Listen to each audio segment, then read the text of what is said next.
ETF index mutual funds నేర్చుకుని stock మార్కెట్లో రాణించాలనుకుంటున్నారా? వెంటనే ఈ నెంబర్కి కాల్ చేయండి. 90 కోట్లు ఒక్క రూపాయి తగ్గిందో నాకు మెయిల్ పెట్టు. కూర్చొని పెడుతున్నారు వాడు 12 మంది. ఎవరు వస్తారో నేను పని చేయాలి, నాకేం అవసరం లేదు. వ్యసం చుక్కలు చూపించాలి. బిజినెస్ లోనైనా ఉద్యోగంలోనైనా టార్గెట్స్ అనేవి సహజమే. మేనేజర్ అంటే పని చేయటమే కాదు, పని చేయించడం కూడా తెలిసి ఉండాలి. ప్రైవేట్ ఉద్యోగాలు చేసే వాళ్ళ సగం జీతం అంతా కూడా టార్గెట్ టెన్షన్ తోనే పోతుందా? అంటే వాళ్ళ ఇంటి లోపల ఏపీఆర్ లో రాలేదు. నమస్తే, welcome back to Suman TV. ప్రస్తుతం మనతో పాటు ఉన్నారు consumers affairs committee chairman Mandari Krishna Reddy గారు. నమస్తే సార్. నమస్తే మేడం. సార్, మరి నేను చెప్పినట్టుగా చూస్తే టార్గెట్స్ చాలా మందికి ప్రైవేట్ అయినా గవర్నమెంట్ అయినా టార్గెట్స్ అనేవి ఉంటాయి కదా. మరి అవి రీచ్ అవ్వకపోతే పై అధికారులు ఎలా షంటింగ్ చేస్తారనేది మరి ఆ వీడియోలోనే అర్థమైపోతుంది. ఆవిడ ఎంత దారుణంగా తిడుతుందంటే ఉద్యోగం చేసే అతన్ని. ఒకసారి దాని గురించి మాట్లాడుకుంటే, అంటే చాలామంది కామెంట్స్ పెడుతున్నారు, అలా అనడము కరెక్టే అని కొంతమంది అంటున్నారు, అంత అలా అనకూడదు అని కూడా కొంతమంది అంటున్నారు. అసలు ఎంతవరకు అది కరెక్ట్ అంటారు? పై అధికారులు కింది ఉద్యోగుల్ని మందలించడం కానీ, లేక వాళ్ళ పని సక్రమంగా చేయనప్పుడు అది సరిగ్గా చేయించుకునే విధానం కానీ, అదొక మేనేజ్మెంట్ స్కిల్స్ అంటారు వాటిని. ఈ మేనేజ్మెంట్ స్కిల్స్ సరిగ్గా లేకపోవడం వల్ల కూడా చాలామంది తమ అధికార దర్పాన్ని కింది ఉద్యోగుల మీద రుద్దాలనే ప్రయత్నం చేస్తారు. అందుకోసం ఏ ఉద్యోగంలో అయినా తీసుకునేటప్పుడు మేనేజ్మెంట్ స్కిల్స్ ఏమిటి, సబార్డినేట్ కింద ఉండే ఉద్యోగులతో ఏ రకంగా మెలగాలి, వాడితో ఏ రకంగా పని చేయించుకోవాలి, ముందు అన్నిటికన్నా మానవత్వం, హ్యుమానిటీ అనేది చాలా ఇంపార్టెంట్. ఒక మనిషి సాటి మనిషికి ఇవ్వాల్సిన గౌరవ మర్యాదల్లో లోపం అనేది ఉండకూడదు. వాడు అతి తక్కువగా ఏదైనా ఉద్యోగం చేస్తున్న వ్యక్తి కావచ్చు, లేదా మధ్య రకంగా ఉద్యోగం చేస్తుండవచ్చు, లేదా పై అధికారి కావచ్చు, ఎవరి విషయంలో అయినా సరే మానవత్వంతో కూడుకున్నటువంటి ఒక మర్యాద, ఒక పద్ధతిని మనం మర్చిపోయినప్పుడు అది హ్యూమన్ రైట్స్కు వ్యతిరేకంగా వస్తుంది. హ్యూమన్ రైట్స్ ఏం చెప్తుందంటే, మనకు మానవ సంబంధమైన లక్షణాలు మనకు ఉండాలి, కనీస మర్యాదలు మనం ఇచ్చుకోవాలి, కనీస గౌరవ మర్యాదలు ఉండాలి. ఎయిటి వ్యక్తిని హింస పెట్టేటట్టుగా, బాధ పెట్టేటట్టుగా, అతను మదనపెట్టేటట్టుగా చేసే పరిస్థితి దానికి మనకు ఎవరు అధికారం ఇవ్వలేదు.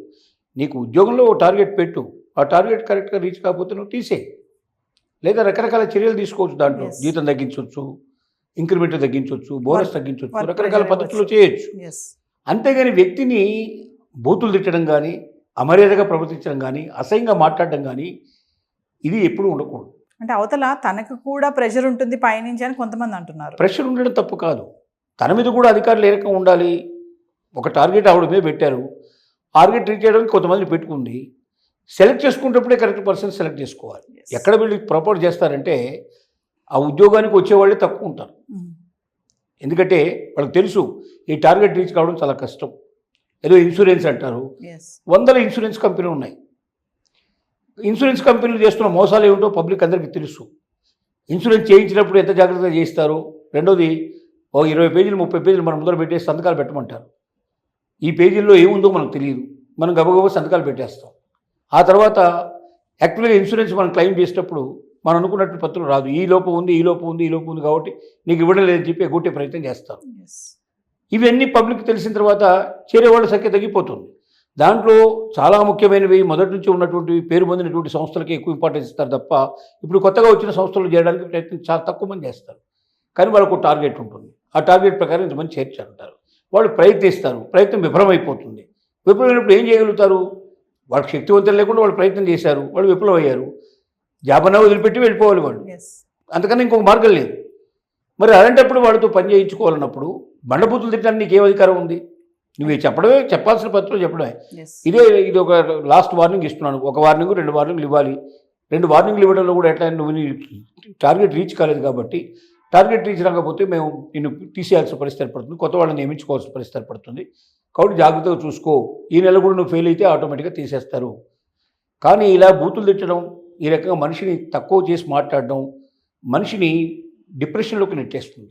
మామూలుగా సార్, ప్రైవేట్ సంస్థలు ఉద్యోగం చేసే వాళ్ళకి టార్గెట్ విషయంలో కొంతమంది పాపం రీచ్ అవ్వలేక ఇలా తిట్లు తింటూ ఇంకా చాలా వర్క్ ప్రెషర్ వాళ్ళపైన వేసేసి సెలవులు ఇవ్వకుండా చేయడం వల్ల కూడా సూసైడ్స్ వరకు కూడా వెళ్తున్నారు చాలా మంది. డెఫినెట్గా ఫస్ట్ జరిగేది ఏంటంటే డిప్రెషన్లోకి వెళ్ళిపోవడం. ఆ డిప్రెషన్లోకి వెళ్ళి డిప్రెషన్ ఎక్కడ అవుతుందంటే ఇంకా నా బ్రతుకెందుకు అనవసరంగా నేను బతకడం వేస్టే ఉన్నట్టు నిర్ణయానికి వస్తారు. ఎందుకంటే వాళ్ళ అవతల వాళ్ళు మాట్లాడిన మాటలు వాళ్ళ చెవుల్లో ఎప్పుడు గింగిరాలు తిరుగుతూ ఉంటాయి. దానివల్ల ఏమవుతుందంటే మనిషి లోపల నిస్సత్వం ఆవరిస్తుంది. నేను దేనికి పనికిరాని వాడిని ఒక భావన ఏర్పడుతుంది. ఇంకా నేనేమి చేయలేనేమో, నా కుటుంబాన్ని నేను పోషించలేనేమో, బతకడమే వేస్ట్ ఏమో అనేటువంటి భావనకు వచ్చేసి ఆత్మహత్యలు కూడా దారితీసే అవకాశాలు ఉంటాయి. అంటే మనం ఏం చేస్తున్నాం అంటే అధికారి తెలుసో తెలియకో తన కింద ఉండే సబార్డినేట్స్ని, కింది ఉద్యోగుల్ని డిప్రెషన్లోకి నెట్టేయడానికి, ఆత్మహత్యలకు పురిగొల్పడానికి కూడా మనం ప్రయత్నం చేస్తున్నాం. ఇది కరెక్ట్ పద్ధతి కాదు. ఎవరికి హక్కు లేదు. ఇతరులను బాధ పెట్టడానికి, ఇతరులను చంపడానికి ఎవరికి హక్కు లేదు. అది ఒక రకంగా హత్యా ప్రయత్నం, అటెంప్ట్ టు మర్డర్ కింద వస్తుంది లెక్క. అరెస్ట్ చేయడానికి కూడా పాసిబిలిటీస్ ఉన్నాయి. వాళ్ళు ఒకవేళ ఏదైనా వీడియో చేసి పోతే ఆటోమేటిక్గా వీళ్ళని తీసుకెళ్ళి పట్టుకెళ్ళి లోపల పడేస్తారు. నా చావుకు కారణం పలానా అధికారి, అతను నన్ను ఈ రకంగా తిట్టాడు కాబట్టి నేను భరించలేకనే ఆత్మహత్య చేసుకుంటానని ఒకవేళ ఆ ఉద్యోగి ఏదైనా ఒక వీడియో తీసేసి చనిపోతే ఆటోమేటిక్గా అతన్ని అరెస్ట్ చేసి లోపల పడేస్తారు. అందువల్ల ప్రతి అధికారి ఒకటే ఆలోచించాల్సింది. ప్రతి అధికారి ఒకప్పుడు కింది ఉద్యోగుల్లో చాలామంది పై ఉద్యోగులుగా మారుతారు. కొంతమంది డైరెక్ట్గా ఉద్యోగాలు వచ్చే అవకాశాలు ఉన్నాయి. నీకు ఉద్యోగం వచ్చినప్పుడు నీకు ఒక టార్గెట్ పెట్టినప్పుడు ఆ టార్గెట్ నువ్వు ఎలా రీచ్ అవ్వాలనేది నీకు ఒక ప్లానింగ్ ఉండాలి. క్యాండిడేట్స్ని తీసుకునేటప్పుడు ఎలాంటి క్యాండిడేట్స్ని తీసుకోవాలి, వాళ్ళకి వర్త్ ఉన్న క్యాండిడేటా కాదా, ఆ పనిని సక్రమంగా చేయగలరా లేదా, ఆ పనిని చేయడంలో వాళ్ళకి కావాల్సిన నైపుణ్యత ఉందా లేదా, వీటన్నిటిని మొత్తం జాగ్రత్తగా చూసుకొని అలాంటి వ్యక్తులు సెలెక్ట్ చేసుకొని ఆ సెలెక్ట్ చేసిన వ్యక్తులకు కూడా మనకు టార్గెట్ ఇచ్చినప్పుడు ఆ టార్గెట్ కూడా రీచబుల్గా ఉండాలి.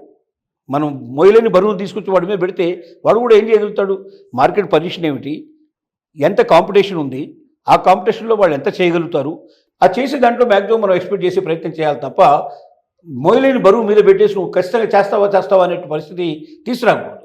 రెండోది, ఒకవేళ రీచ్ కానప్పుడు అతనికి విడమర్చి చెప్పడం. మన రీచ్కి అయితే నా మీద ఇలాంటి ప్రెషర్ ఉంది, నన్ను కూడా అధికారులు కోప్పడుతున్నారు, నన్ను బాధ పెడుతున్నారు, నా ఉద్యోగం పోయేలాగా ఉంది, కాబట్టి నేను నీకు ఉద్యోగం ఇచ్చాను, నువ్వు రీచ్ అవుతే అది నీకు మంచిది, నాకు మంచిది. నువ్వు రీచ్ కాలేకపోతే ఆటోమేటిక్గా నీ ప్లేస్లో కొత్త వాళ్ళని పెట్టుకోవాల్సిన పరిస్థితి ఏర్పడుతుంది. కాబట్టి మరి ఉద్యోగం వదిలిపెట్టాల్సిన స్థితికి తెచ్చుకోవడం మంచిదా, ఈ ఉద్యోగంలో నువ్వు రాణించడం మంచిదా అనేది నువ్వు నిర్ణయించుకో. కాబట్టి దానికి రీచ్ అవ్వడానికి ప్రయత్నం చెయ్యి. రీచ్ అవ్వడానికి ఈ మెలకువలు పాటించు. ఇలాంటి పద్ధతులు పెడితే నువ్వు తొందరగా రీచ్ అవుతావు. ఎందుకంటే మరి రీచ్ అవ్వడానికి ఏవో కొన్ని పద్ధతులు ఉండాలి కదా. ఎలా వెళ్తే రీచ్ అవుతారనేది కూడా వాళ్ళకి ట్రైనింగ్ ఇవ్వాలి, పర్ఫెక్ట్ ట్రైనింగ్ ఇవ్వాలి. ఏమీ లేకుండా ఊరికి నేను రోడ్డు మీదకి కనిపించిన వాళ్ళని మాట్లాడేసే వాడితో నువ్వు దీంట్లో చేర్పించు, నాకు ఇంత డబ్బు వచ్చేది చేయి కంపెనీ కానీ అంటే అది ఎట్లా సాధ్యం అవుతుంది. కాబట్టి ఒక మేనేజ్మెంట్ అనేది ఒక స్కిల్తో కూడుకున్న పని, అదొక ఆర్ట్. ఆ మేనేజ్మెంట్ ఆర్ట్ తెలుసుకోవడమే. ఇప్పుడు మీరు మామూలుగా MBAలు చెప్తుంటారు, ఇవన్నీ కూడా మార్కెటింగ్ స్కిల్స్ అన్ని చెప్తుంటారు.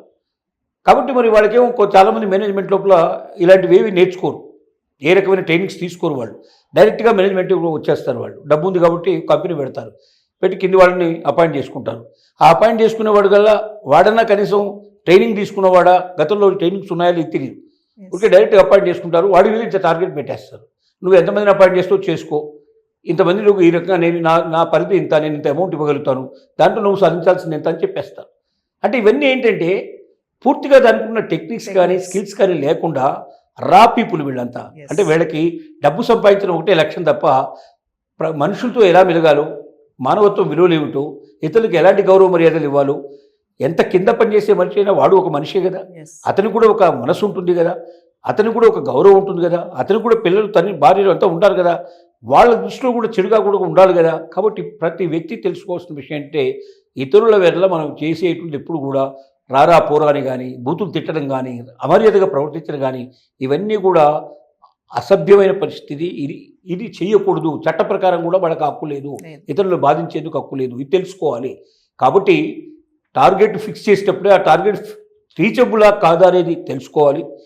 దానికి ఏ రకంగా రీచ్ అవ్వాలనేది ఖచ్చితంగా ట్రైనింగ్ ఇవ్వాలి. ఆ ట్రైనింగ్ ప్రకారంగా అతను చేయకపోతే అతనికి 1, 2, 3 వార్నింగ్లు. ఏ రకం వార్నింగ్లు అంటే సునిశ్చితంగా నువ్వు చేయకపోతే నీకు వచ్చే నష్టాలు ఏంటని అతనికి ఎక్స్ప్లెయిన్ చేసి, లేకపోతే నువ్వు ఉద్యోగం వదిలిపెట్టాల్సి వస్తుంది చెప్పడం. థర్డ్ టైం కూడా రీచ్ కాకపోతే ఉద్యోగం తీసేయడం వరకు చేయాలి. ఆవిడ చెప్తోంది అందులో, నువ్వు పనికి మాలిన వాడివి, నువ్వు చెత్తవాడివి అని ఇలాగ రకరకాలుగా నువ్వు రాయి. నువ్వు అప్లికేషన్లో నువ్వు పెట్టేదాంట్లో కూడా నువ్వు రిజైన్ చేస్తున్న విషయంలో కూడా ఇవన్నీ రాయి. మళ్ళీ జన్మలో నీకు ఎక్కడ ఉద్యోగం దొరకదు చెప్తుంది ఆవిడ. అంటే జన్మలో అతనికి ఉద్యోగం దొరకపోవడం నువ్వెవరు నిర్ణయించడానికి? నీ ఆఫీసులో అతను పనికిరానుకున్నావు, తీసే అంతే. అంతే. అతని జీవితంతో ఆడుకోవడానికి నీకు ఎవరు ఇచ్చారు హక్కు? ఎస్. ఇది వచ్చిన అధికారాన్ని సరిగ్గా సక్రమంగా వినియోగించకుండా ఇతరుల మీద మన అధికారం చలాయించేందుకు ప్రయత్నం చేయడం అనేది ఇది చాలా తప్పు. ఇది నేరంతో కూడుకున్న వ్యవహారం. ఇది ఇలాంటి నేర ప్రవృత్తి కలిగిన వాళ్ళని అవసరమైతే అరెస్ట్ చేసి లోపల పడాల్సిన పరిస్థితి కూడా ఉంది. దీనికి రకరకాల సెక్షన్స్ కూడా ఉన్నాయి. ఇతరులను బాధపెట్టి ఇతరులను అతను డిప్రెషన్లోకి నెట్టి అతను ఆత్మహత్య ప్రయత్నం చేసుకునే పరిస్థితి తీసుకురావడం అనేది ఇది ఖచ్చితంగా చాలా పెద్ద క్రైమ్ అవుతుంది. ఈ క్రైమ్లో పడొద్దని ప్రతి మేనేజ్మెంటు ఏం చేయాలంటే ముందు వాళ్ళు నేర్చుకోవాలి, వాళ్ళు ట్రైనప్ అవ్వాలి. వాళ్ళు ట్రైనప్ అయ్యి కరెక్ట్గా దీనికి సంబంధించి ఎన్నో ట్రైనింగ్ సంస్థలు ఉన్నాయి. అలాంటి సంస్థల్లో నేషనల్ ఇంటర్నేషనల్ సంస్థలు ఉన్నాయి. నీ ఎంత టార్గెట్ పెట్టుకోగలుగుతున్నావు, నువ్వు ఎంత సంపాదించాలనుకున్న దాన్ని దృష్టిలో పెట్టుకొని నువ్వు ముందు ట్రైనింగ్ తీసుకొని నీ కింది ఉండే వాళ్ళు కూడా ట్రైనింగ్ అయినట్టు వాళ్ళని తీసుకొని అలా ట్రైనప్ అయిన వాళ్ళను ఆ ఎక్స్పీరియన్స్డ్ క్యాండిడేట్స్ నువ్వు తీసుకున్నప్పుడు ఇలాంటి ప్రాబ్లమ్స్ రావు. లేకపోతే చిట్ట చివరికి అది నీకే పూర్తిగా అసలు మెయిన్ మేనేజ్మెంట్కే ఇబ్బంది కలిగే పరిస్థితి ఏర్పడుతుంది. ఆ కంపెనీని ఎత్తేయాల్సిన పరిస్థితి ఏర్పడుతుంది. ఖచ్చితమైనటువంటి వ్యవహారం. Thank you sir.